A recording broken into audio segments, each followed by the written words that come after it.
आपका स्वागत है एक नई स्टोरी में, इश्क के जुनून में। वो मेरी जिंदगी में जबरन आए थे। मेरी बगैर मर्जी के उन्होंने मेरे घर में एंट्री ली और फिर मेरी जिंदगी का हिस्सा बन गए। न केवल मेरी जिंदगी का हिस्सा बने, बल्कि मेरी हर चीज पर कब्जा जमा लिया। मुझे उनकी सूरत तक से नफरत थी, मगर वो बार बार मेरे घर आते थे। घंटों घंटों मेरे घर बैठे रहते थे। मुझे उन्हें चाय सर्व करनी पड़ती थी। मैं सोच रही थी, उस आदमी का मेरे घर पर आना बंद कैसे करूं? तो वो मेरे घर में ही आकर रहने लगे। पहले उन्हें चाय सर्व करनी पड़ती थी, अब तो उन्हें खाना भी देना पड़ता था। मैं कलप कलप कर वो सब करती थी। दुआ करती थी कि उनका कहीं एक्सीडेंट वगैरह हो जाए और फिर उनके कदम हमारे घर में ना पड़े। मैं उन्हें अपने पास से दूर धकेलना चाहती थी, परंतु वो मेरी जिंदगी पर ही काबिज हो गए। रिजल्ट ये था कि 18 जून को मैं अपनी सुहाग सेज पर बैठी उनके आने का इंतजार कर रही थी। पहली बार मेरा वास्ता उनसे तब पड़ा जब मैं 16 साल की थी। मैंने 11th क्लास तभी पास की थी और समर वेकेशन शुरू हुए ही थे। मेरे पापा स्वर्गीय श्री मदन लाल शर्मा ने उस शनिवार को मुझसे वादा किया था कि वो उस दिन मुझे शॉपिंग करा कर लाएंगे। रविवार को मुझे सुबह ही नानी के घर जाना था। मैं शाम को लौटती तो शॉपिंग कर ही नहीं पाती। उस दिन लौटते समय रास्ते में ही मैंने घर की नौकरानी शबनम आंटी को गीजर ऑन करने को कह दिया। शबनम आंटी ने वही किया भी। मैं घर आते ही बाथरूम में घुस गई, नहाई और फ्रेश कपड़े पहने। मुझे पता था जब तक मैं तैयार होती पापा घर पर आ जाने वाले थे। शाम के 5 बजे का टाइम मैंने पापा को दे रखा था। ठीक 5 बजे मैं रेडी हो गई, मगर पापा नहीं आए। मैं पापा का इंतजार करने लगी। मुझे पता था 10-15 मिनट की देर हो सकती थी, जो नॉर्मल बात थी। शबनम आंटी ने मेरे कमरे में आकर पूछा, बेबी जूस लेकर आऊं? नहीं आंटी, मैंने व्यस्त भाव से बेड पर बैठे बैठे सामान की लिस्ट चेक करते हुए कहा। रहने दो। तब शबनम आंटी की उम्र 40 साल थी। हट्टी कट्टी मजबूत काया वाली शबनम आंटी 5.5 फीट की महिला है। मेरी मम्मा तब गुजर गई थी जब मैं 10 साल की थी। पापा ने दूसरी शादी नहीं की और शबनम आंटी ने मुझे मम्मा की कमी महसूस नहीं होने दी। वो 5वीं पास बताती हैं खुद को, लेकिन अक्षर जोड़कर पढ़ना तक उन्हें नहीं आता। पर उन्हें टूटी फूटी अंग्रेजी बोलना पसंद है। वैसे ज्यादातर तो वो अंग्रेजी की टांग ही तोड़ देती हैं, पर जब गंभीर होती हैं हिंदी और उर्दू में बात करती हैं। शबनम आंटी वात्सल्यपूर्ण भाव से बोली, मगर बेबी आपने दोपहर में डिनर भी ठीक से नहीं किया था।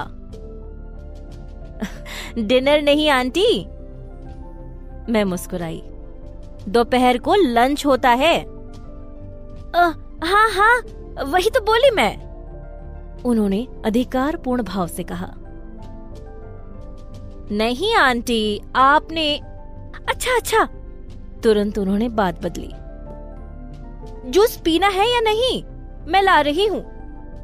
बनाना का लाऊं या मौसमी का? बनाना का शेक होता है आंटी, मैंने सुधार किया। अरे वाह, वो तमक कर बोली, कल तो जूस निकलवा कर पिया था, शेक कब से बनने लगा उसका? कल तो मैंने तरबूज का जूस पिया था, मैं बड़बड़ाई। वही तो, फिर तरबूज का शेक कब से बनने लगा? ओ गॉड आंटी, मैंने अपना माथा पीट लिया। जस्ट गेट अलोंग, आप तो मेरा दिमाग खराब कर देंगी। अभी मुझे बस अपना काम करने दो। मैं समझ गई थी कि वो बनाना मीन्स केला नहीं तरबूज समझ रही थी। तुर्रा ये कि वही मुझे भी समझाना चाहती थी। वो बड़बड़ाती हुई वहां से चली गई। मैं लिस्ट चेक करने में जुट गई। लिस्ट में क्या क्या सामान और ऐड करना था वो तय करने लगी। जो कुछ भूल गई हो सकती थी उसे याद करने लगी। मेरे कान बाहर की तरफ ही थे ताकि पापा की कार के इंजन का शोर सुन सकूं जब वो आए। मेरा काम खत्म हो गया, मगर पापा की कार का शोर मेरे कानों में नहीं पड़ा। मैंने अपने बेडरूम में लगी वॉल क्लॉक को लुक दी। उसमें 5:30 से ऊपर का टाइम हो गया था। मैं जरा से बेचैन हो गई।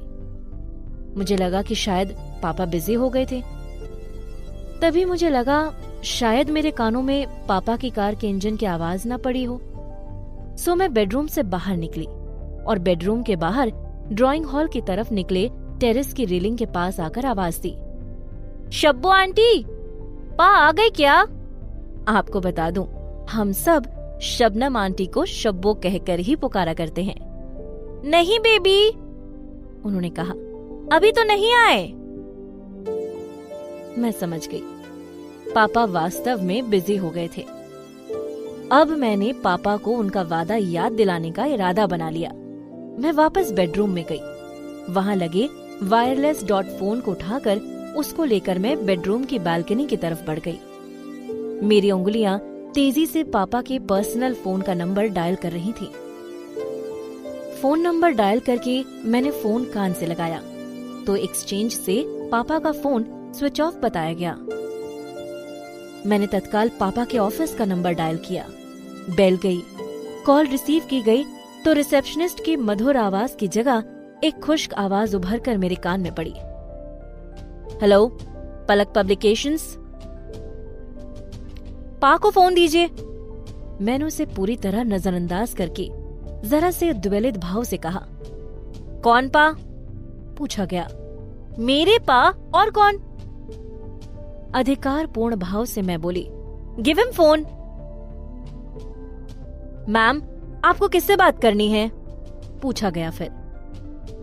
ओ शट अप, मैंने कहा ना मुझे पा से बात करनी है। मैं भन्ना कर बोली। उन्हें लाइन दो और कहो पलक बात करना चाहती है। रॉन्ग नंबर मैम, कहकर रिसीवर रख दिया गया। गुस्से से मेरे दिमाग में तंदूर जलने लगे। उसकी तमतमाहट ने ही मेरे चेहरे को भी लाल कर दिया था। मेरे दिल में आया, काश वो बदतमीज शख्स मेरे सामने होता तो वहीं फोन उठाकर मैं उसके सिर पर दे मारती। शाम 6 बजे तक पापा घर वापस आ गए। पापा यानी इंडिया के मशहूर प्रकाशक श्री मदन लाल शर्मा, कुंतल भर के भारी भरकम बदन वाले, पौने 6 फीट शख्स थे। सांवला रंग, सिर के आधे बाल गायब थे। डबल ठुड्डी वाले क्लीन शेव चेहरे पर वो हमेशा गोल्डन फ्रेम का चश्मा लगाते थे। जब वो आए तो मैं समय ड्राइंग हॉल में ही थी। पापा को देखते ही मैं फट पड़ी। पा, आप कहाँ थे अब तक? आपको याद है ना, आपको शाम 5 o'clock आ जाना था और अब 6:15 बजे हैं। ओ सॉरी माय चाइल्ड। पापा ने लाड़ से अपनी बाहें फैला दी। मैं दौड़ती हुई पापा के सीने से लिपट गई। पापा की मोटी मोटी बाहों ने मुझे अपने घेरे में ले लिया। पापा ने वात्सल्यपूर्ण लहजे में खेद प्रकट किया, मेरा सिर सहलाते हुए। Sorry my love, I was so busy. 4 बजे एक पार्टी अचानक आ गई थी, इसी के साथ मीटिंग में वक्त लग गया था। आपको पता है, मैंने ऑफिस फोन किया था। पापा के सीने से ही लिपटे लिपटे मैंने कहा, और पता नहीं वो कौन बदतमीज था, उसने आपको फोन नहीं दिया। क्या? पापा के चेहरे पर भी गुस्से वाली रिएक्शन उभरी। कौन था? आई डोंट नो पा, मैंने मासूमियत से कहा। बट बड़ा ही बदतमीज था। मैंने उसे कई बार कहा आपसे बात करनी है, पर उसने आपको फोन नहीं दिया।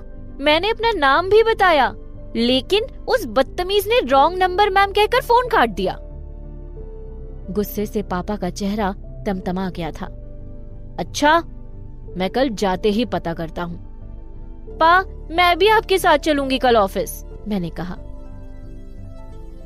मैं भी उस बदतमीज के चेहरे का पानी उतरते देखना चाहती थी जब पापा उसकी क्लास लेते।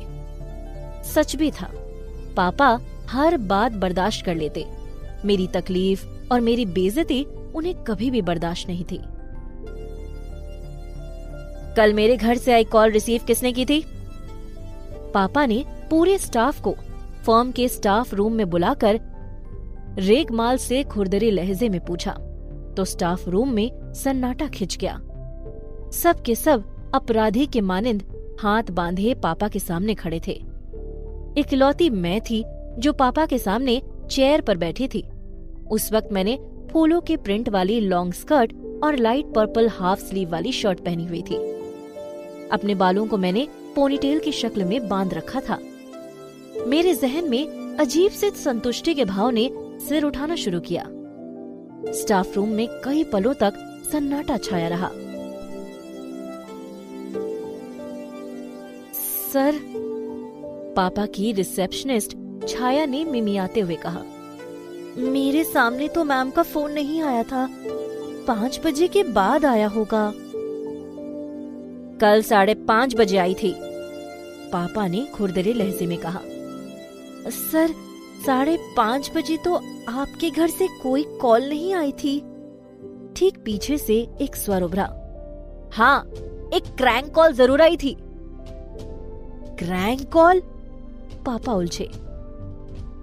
सर, किसी लड़की की कॉल थी, कहा गया। मैंने झटके से घूम कर देखा। मेरे ठीक पीछे एक हल्के से बदन का 25 साल का युवक खड़ा था। रंगत गेहूं जैसी, कद 5.5 फीट, अर्ध घुंघराले बाल, अंडाकार चेहरा, काली आंखें, होठों पर छोटी छोटी मूंछें। उस शख्स का ध्यान जरा सा भी मेरी तरफ नहीं था। वो पापा से ही मुखातिब था, लगातार कह रहा था।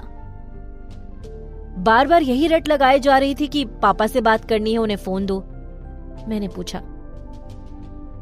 किससे बात करनी है? तब भी किसी का नाम नहीं बताया। तुमने क्या किया? पापा ने पूछा। और क्या करता? उन्होंने सहज भाव से कहा। फोन रख दिया। मैंने अपना नाम तो बताया था। मैंने शब्द चबाए। अरे, झटके से मेरी तरफ लुक देकर वो बोले, अपना नाम बताने से क्या पता चल जाता है आपको किससे बात करनी है?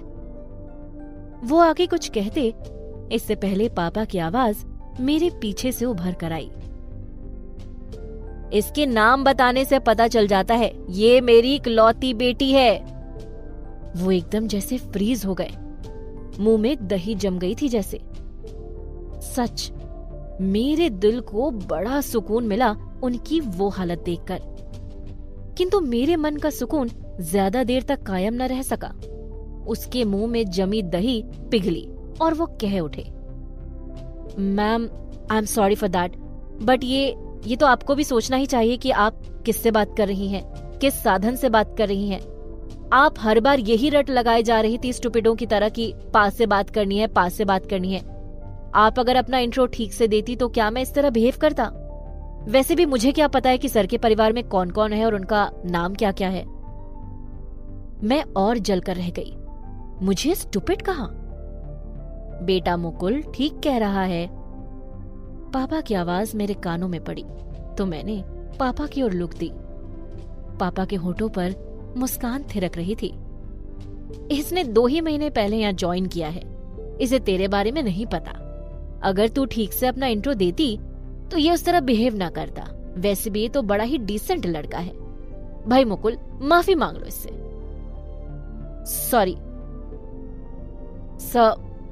सॉरी बोल तो चुका हूं, वो आज्ञाकारी बालक की तरह बोले। पर अगर आप कहते हैं तो मैं फिर माफी मांग लेता हूं।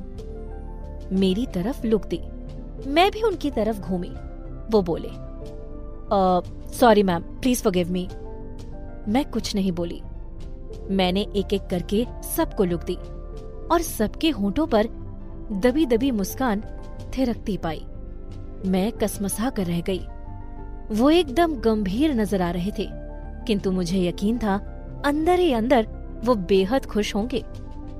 स्टूपिड को इतना भी कॉमन सेंस नहीं था कि जब फर्म का नाम पलक हो और मैं अपना नाम पलक बता रही थी तो समझ नहीं सकता मैं ही पापा की बेटी थी?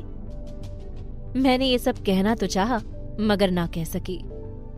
मेरी हालत उस बच्ची की तरह थी जिसे किसी ने झन्नाटेदार थप्पड़ मारकर लॉलीपॉप थमा दी हो। मेरी इस कहानी को सुनते रहने के लिए और नए एपिसोड्स की जानकारी के लिए शो को सब्सक्राइब करें और आसानी से माई पॉकेट सेक्शन में पाएं। आपको ये स्टोरी कैसी लगी बताना ना भूले। लाइक करें, कमेंट करें, सब्सक्राइब और शेयर भी करें अगले एपिसोड के लिए।